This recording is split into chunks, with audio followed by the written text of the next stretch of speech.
Today we're going to be talking about craziness.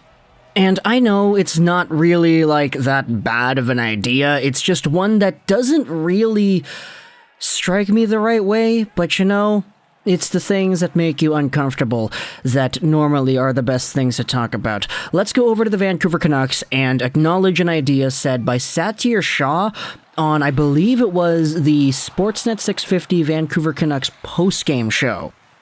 This follows up the Vancouver Canucks loss to the Boston Bruins. It was a bad game, and we had ourselves lots of conversations going on as to what the team could do to really put themselves back on track and focus on a quote-unquote rebuild. We've been seeing a few NHL insiders out there talking more about this idea that the rebuild might be on the horizon if the team continues to lose, and this road trip has been so bad. We had Friedman before the road trip saying that this road trip could define the team and the season and what they plan to do. So, hey, they've lost all these games. What's next? Patrick Allvin, Rutherford, they have themselves some bad contracts on the squad, and it's been like that for a while now. This is the house that Benning built, pretty much. And when it comes to ideas that have been thrown out there on how to free up that money, leave it up to Sat to say this that got people starting up a conversation. Sat says that he would seriously consider attaching Jonathan Lekkerimaki to get out of Oliver Ekman-Larsson's deal.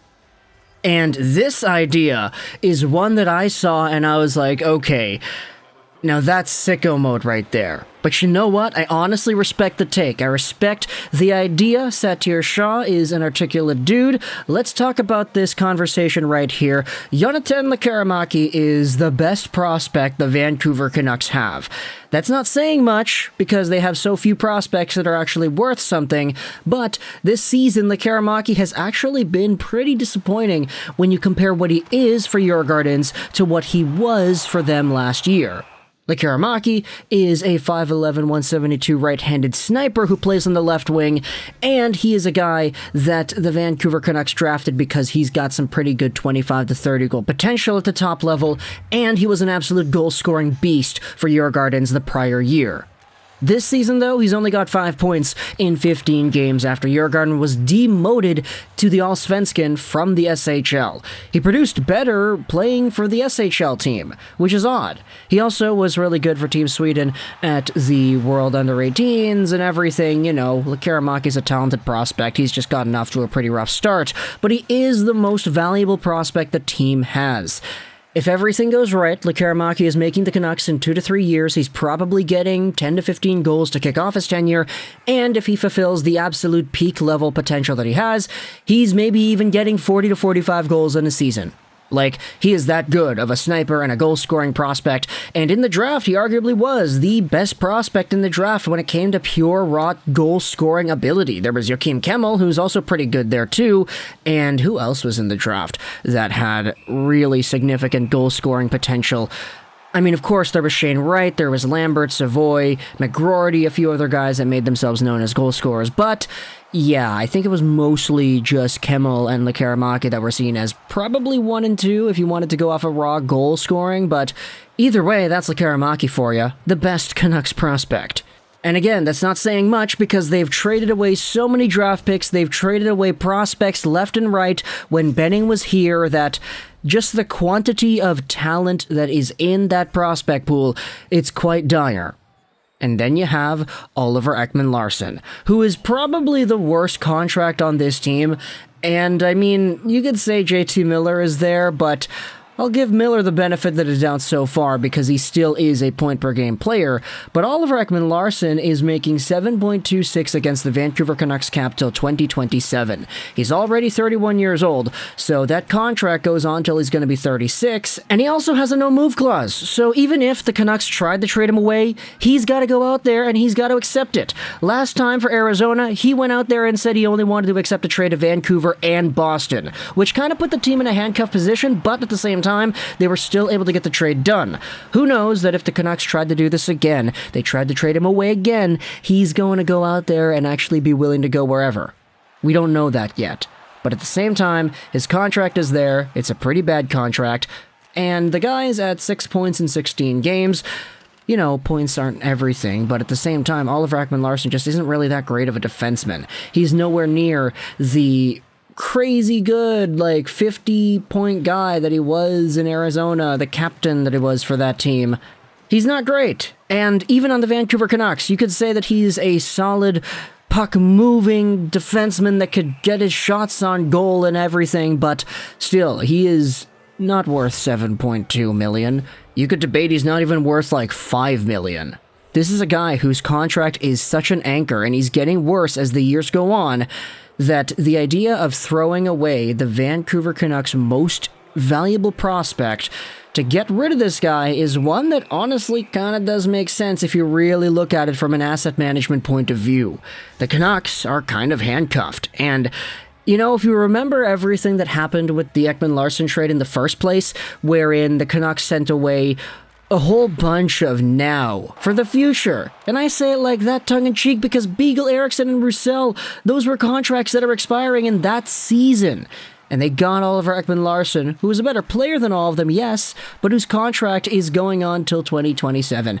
If you undo that move, sure, the team doesn't have Conor Garland, but the team will still have their 2021 first-round pick.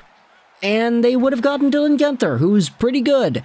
And he's a really good point-producing rookie so far in the NHL for Arizona. You wouldn't have taken on this Oliver Ekman-Larsson mammoth of a contract, and you wouldn't have had the need to trade away a guy like Jonathan Lekkerimaki 1 year later. In fact, you could say the same thing about so many of these trades. You don't trade away for Tyler Toffoli, you keep Tyler Madden. Great. You trade away a Tanev and a Markstrom, you get yourself some more picks. All of a sudden, boom, your prospect pool's a little bit better because you're getting more firsts. The Vancouver Canucks asset management for young guys and rookies and prospects, it hasn't been great. And they've been bailed out by a few prospects that they've drafted that became absolute studs right off the bat. I'm talking about Besser, P.D. Hughes, and, Besser isn't really there anymore, to be honest, but the talent pool of young guys ever since 2018 pretty much has taken a nosedive. Even the ones that got drafted after that, I'm sorry, Vasily Podkolzin, I love the guy, but Caulfield was the better pick. Matt Boldy would have been the better pick. That's not new information. That's not something that I'm just trying to say now to make a point because I'm right. No, I said that back when the draft was happening. I wanted either Caulfield, Newhook, or Krebs. And now, look, Boldy went right after. He's doing amazing. Caulfield is a beauty hockey player right there for Montreal. And sure, the Canucks got a good locker room leadership type figure in Podkolzin who is going to mold himself into one of the better leaders in the NHL, but, that wasn't the right pick. Even in the next few rounds, there are so many players that I think the Canucks missed out on that they had opportunities to take, but nah, it wasn't there. They didn't have a first-round pick in 2020. They didn't have a first-round pick in 2021. The team's missing out on first-round picks, and they're one of the worst teams the league has had the past few years. So now, is it going to get even worse by trading away the one and only prize prospect, the one and only first-round caliber prospect the Canucks have in their system, to get rid of Oliver Ekman-Larsson? Honestly, I think about it. So, I can totally understand why Satyr Shah brought this up, but at the same time, it's an idea that really does suck.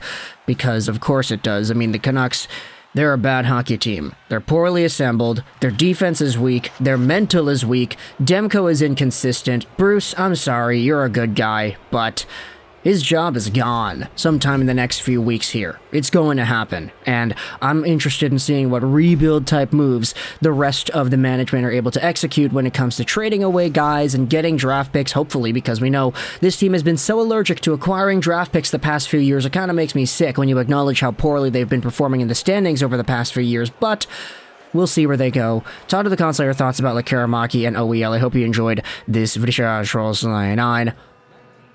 And bye.